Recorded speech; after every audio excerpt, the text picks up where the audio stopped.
पिछली क्लास में कहा था कि आप ये प्रश्न करते समय होमवर्क करने के बाद थोड़ा सा इनको रिवाइज करेंगे ताकि आपको क्लास में ये सारे प्रश्न मैं आपको याद करवा सकूं। तो एक बार हम जो भी रिमेनिंग क्वेश्चन हैं उनके आंसर लिख लेते हैं, उसके बाद मिल करके आप और मैं मिल करके सभी क्वेश्चनों के आंसर्स को एक बार याद करने के दृष्टिकोण से रिवाइज करेंगे। तो हमने पिछली जो क्लास थी उसमें क्वेश्चन नंबर 4 तक के आंसर लिख लिए थे। आज हम शुरू करेंगे क्वेश्चन नंबर 5 से। जो बच्चे आज का वीडियो देख रहे हैं एक बार कंफर्म कर लेना कि पीछे का वीडियो उन्होंने देख लिया है, क्योंकि क्वेश्चन नंबर 4 तक हमने उसमें डिस्कस कर लिया है। क्वेश्चन नंबर 5 क्या है अपना? महाराणा प्रताप की प्रतिमा 57 फीट ऊंची ही क्यों है? हमने पाठ पढ़ाते समय आपसे बात की थी कि फतेह सागर झील के पास में जो मोती मगरी नामक स्थान है वहाँ पे महाराणा प्रताप की 57 फीट ऊंची प्रतिमा बनी हुई है। तो ये क्वेश्चन इसलिए है कि वह प्रतिमा 57 फीट ऊंची ही क्यों है, उसकी ऊंचाई 57 फीट ही क्यों की गई है? तो इसका आंसर होगा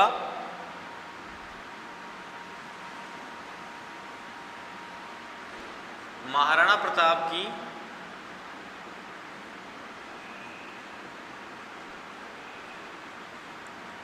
आयु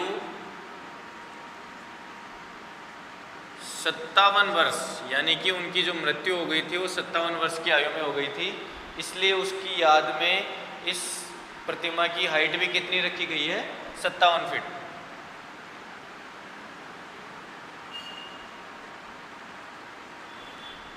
इसीलिए प्रतिमा की ऊंचाई भी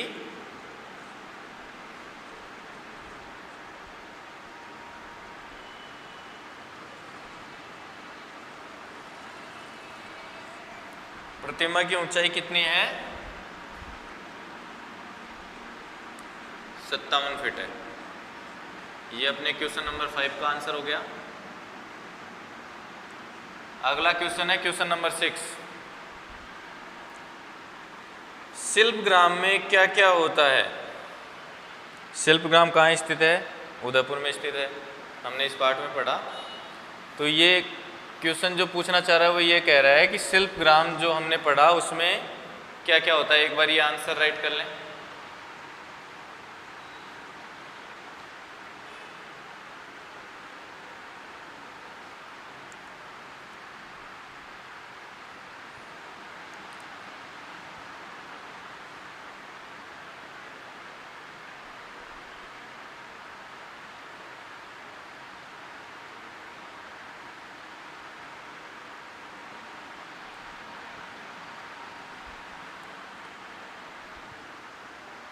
ठीक है, इसका अगले क्वेश्चन का आंसर लिखते हैं हम। शिल्पग्राम में क्या क्या होता है? तो क्या क्या होता है शिल्पग्राम में?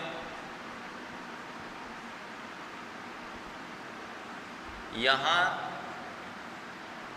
दिसंबर माह में मेला लगता है। कौन से महीने में? हर वर्ष के दिसंबर माह में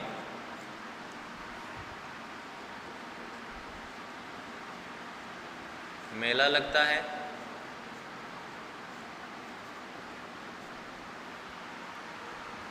जिसमें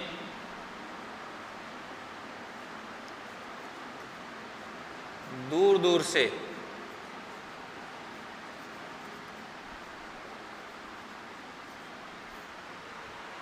कलाकार आकर अपनी कलाओं का प्रदर्शन करते हैं।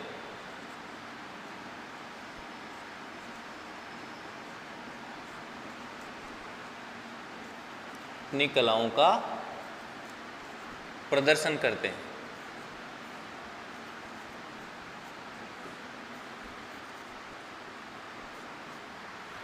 यहाँ दिसंबर माह में मेला लगता है जिसमें दूर दूर से कलाकार आकर के अपनी कलाओं का प्रदर्शन करते हैं। और दिसंबर माह में मेला कहाँ लग रहा है? शिल्पग्राम में। इसके अलावा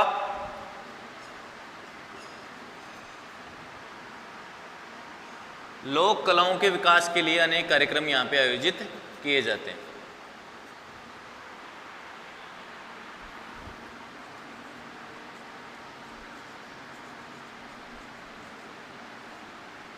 ये नीचे वाली लाइन ऊपर ही लिखूंगा मैं, एक बार आप इसको लिख लें, नीचे से आपको देखने में थोड़ी परेशानी होगी। यहाँ तक लिखिए, इसके बाद इस क्वेश्चन का आंसर मैं ऊपर लिखूंगा।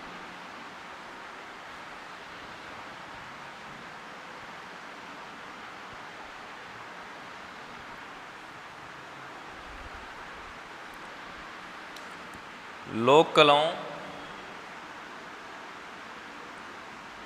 के विकास हेतु अनेक प्रकार की योजनाएं संचालित होती हैं।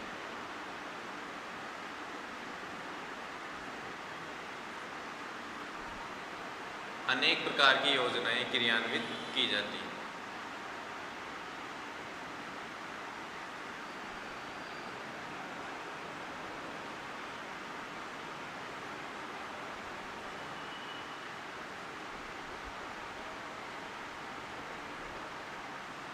अनेक प्रकार की योजनाएं व कार्यक्रम आयोजित होते हैं।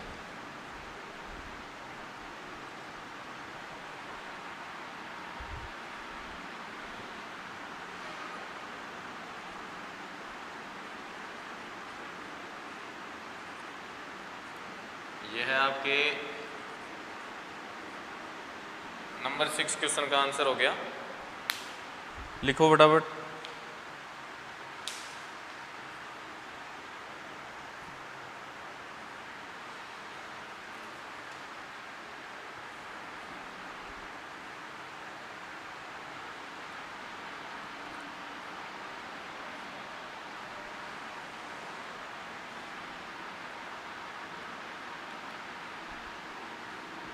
जिन्होंने नहीं लिखा है वो एक बार वीडियो पॉज करके भी इसको लिख सकते हैं। महाराणा प्रताप की आयु 57 वर्ष थी, इसीलिए प्रतिमा की ऊंचाई कितनी है? 57 फीट है। क्वेश्चन था हमारा कि महाराणा प्रताप की जो प्रतिमा है उसकी ऊंचाई 57 फीट ही क्यों रखी गई, तो उसका आंसर होगा क्योंकि उनकी आयु 57 फीट थी, इसलिए प्रतिमा की हाइट भी कितनी रखी गई? 57 फीट। अगला क्वेश्चन है शिल्पग्राम में क्या क्या होता है? तो आपने आंसर लिखा, यहाँ दिसंबर माह में मेला लगता है जिसमें दूर दूर से कलाकार आकर अपनी कलाओं का प्रदर्शन करते हैं। लोक कलाओं के विकास हेतु अनेक प्रकार की योजनाएं व कार्यक्रम आयोजित होते हैं। शिल्पग्राम में क्या होता है? जो विभिन्न लोक कलाएं हैं उनके विकास के लिए विभिन्न योजनाएं और कार्यक्रम आयोजित किए जाएंगे और दिसंबर माह में मेला लगाया जाएगा जिसके अंदर बहुत सारे देश विदेश के जो कलाकार हैं वो वहाँ पर आकर के अपनी कलाओं को प्रदर्शित करते हैं।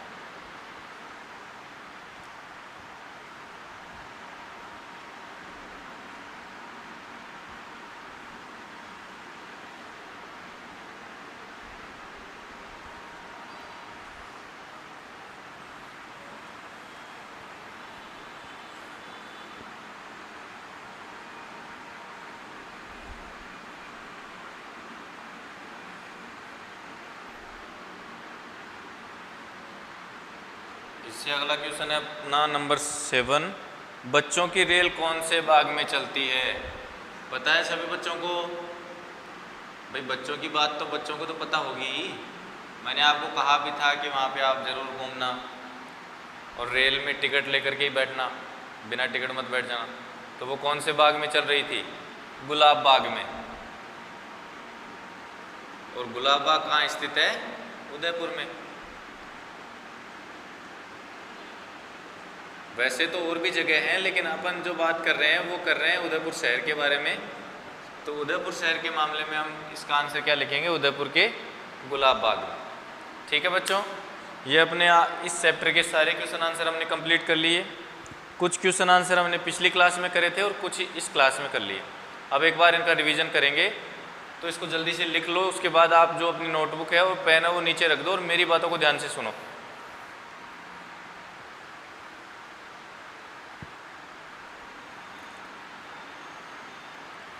देखो पहले क्वेश्चन से करते हैं रिवाइज हम। अरावली पर्वत के बीच कौन सा शहर है? जिस शहर के बारे में हम पढ़ रहे थे पूरे पाठ में, वही शहर कहाँ है? अरावली पर्वतमाला के बीच में। तो कौन सा शहर होगा? उदयपुर शहर। नेहरू उद्यान कहाँ है? सभी बच्चों को पता है नेहरू उद्यान कहाँ है? फतेह सागर झील के मध्य में नेहरू उद्यान स्थित है। चेतक घोड़े पर सवार महाराणा प्रताप की प्रतिमा कहाँ है? तो मैंने आपको एक ऐतिहासिक स्थल बताया था फतेह सागर झील के पास में, मोती मगरी। तो महाराणा प्रताप की प्रतिमा कहाँ है? मोती मगरी में।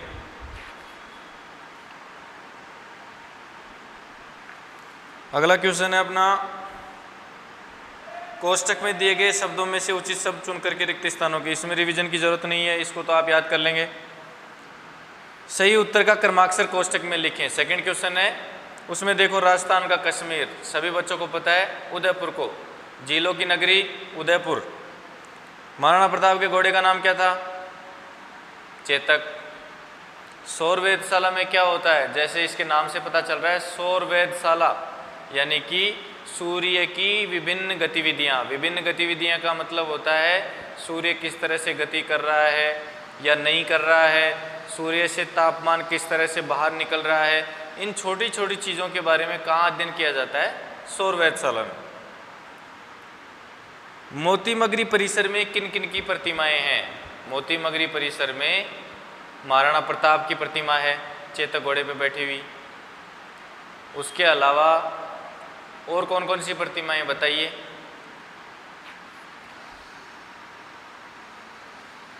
बताइए। एक तो महाराणा प्रताप की हो गई, हकीम का सूरी, भामाशाह, बेलू राणा पुंजा, झाला, इन सब की प्रतिमाएं भी कहाँ बनी हुई हैं? मोती मगरी नामक स्थान पर। महाराणा प्रताप की प्रतिमा जो 57 फीट ऊंची है, वो 57 फीट ही उसकी हाइट क्यों रखी गई? ये कहाँ स्थित है? प्रताप गौरव केंद्र पर। उदयपुर में एक स्थान है प्रताप गौरव केंद्र, जहाँ पर यह स्थित है। महाराणा प्रताप की 57 फीट ऊंची प्रतिमा, और यह 57 फीट इसलिए है क्योंकि महाराणा प्रताप की जन्म से लेकर के जो उसकी मृत्यु हुई, यानी उसकी पूरी जो आयु थी वो थी 57 वर्ष। 57 वर्ष की आयु में उसकी महाराणा प्रताप जी की मृत्यु हो गई थी, इसलिए इस प्रतिमा की हाइट भी कितनी रखी गई है? 57 फीट। शिल्पग्राम में क्या होता है? अभी आपने देखा, शिल्पग्राम में दिसंबर माह में मेला भरेगा, उसमें विभिन्न लोक कलाकार, अलग अलग स्थानों से लोक कलाकार आते हैं जो अपनी कलाओं का प्रदर्शन करते हैं, वहाँ लोग इकट्ठे होते हैं मेले में। इसी तरह से लोक कलाओं के विकास के लिए विभिन्न प्रकार के कार्यक्रम यहाँ पे आयोजित किए जाते हैं। बच्चों की रेल कौन से बाग में चलती है? तो आपने अभी पढ़ा, गुलाब बाग में। तो मैं आशा करता हूँ कि लगभग सभी बच्चों को इस पाठ के पूरे आंसर क्लास में याद हो गए। जिन बच्चों को नहीं हुए हैं वो एक बार रिवीजन कर लेना। कोई भी चीज़ हम अगर साथ के साथ पढ़ लेते हैं तो आपने खुद ने महसूस किया होगा वो आपको लंबे समय तक याद रहती है, और आपका जब टेस्ट आता है तो आपको एक साथ बहुत सारी चीज़ें पढ़ने की ज़रूरत भी नहीं पड़ती। तो मेरे विषय में, मेरी क्लास में आप ये चीज़ ध्यान रखो कि जिस दिन भी जो पढ़ाया जाता है, आपको मुश्किल से 10 मिनट का, 15 मिनट का एक वीडियो मिलता है या 20 मिनट का मिलता होगा, तो 20 मिनट का जो वीडियो है आप उसको आधे घंटे में पढ़ ही सकते हैं। तो एक बार इसका वापस से रिवीजन ज़रूर कर लें, दिन में 2 से 3 बार पढ़ने के अलावा, ताकि आपको सारी चीज़ें क्लास में हाथों हाथ याद हो जाए। ठीक है बच्चों, इसमें कुछ क्वेश्चन और भी हैं आगे भाषा की बात वगैरह के, जो कि व्याकरण से संबंधित है। तो जब व्याकरण का टॉपिक आपका होगा उसके बाद ये चीज़ें आपको अपने आप समझ में आ जाएंगी। वचन, लिंग, संज्ञा, सर्वनाम, ये सब चीज़ें हम व्याकरण में करने वाले हैं इसी तरह से ऑनलाइन क्लास के माध्यम से। तो जब वो करेंगे तो आपको ये चीज़ें वहाँ अच्छे से समझ में आ जाएंगी। तो सभी बच्चे इस पार्ट का होमवर्क कर लेंगे, मेरे पास इसकी PDF भी भेज देंगे होमवर्क करके। और उसके बाद मैंने कुछ बच्चों का ये देखा है कि बहुत से बच्चे ऑनलाइन क्लास को अटेंड कर लेते हैं, लेकिन कुछ बच्चे ऐसे हैं जो YouTube के लिंक को भी देखने का कष्ट नहीं करते। तो मैं उन बच्चों से बताना चाहूँगा कि ये जो आपकी क्लासें हो रही हैं और इसमें जो पढ़ाया जा रहा है, हम उसकी किसी भी समय आपके अभिभावक को बुला करके जांच कर सकते हैं। तो इस चीज़ के लिए आप तैयार रहें। आपको फिर समय नहीं दिया जाएगा कि आप अपना होमवर्क किसी बच्चे से देख करके कर पाएँ, या फिर कोई एक्सक्यूज़ नहीं। समझ में आ रहा है? तो आज की क्लास को हम यहीं समाप्त करते हैं। अगर किसी भी बच्चे को इस क्लास से संबंधित कोई समस्या आ रही है तो आप मेरे नंबर पे व्हाट्सअप करके इस समस्या के बारे में मैसेज कर दें, मैं उसका सॉल्यूशन करने का कोशिश करूँगा, है ना? ठीक है बच्चों, धन्यवाद।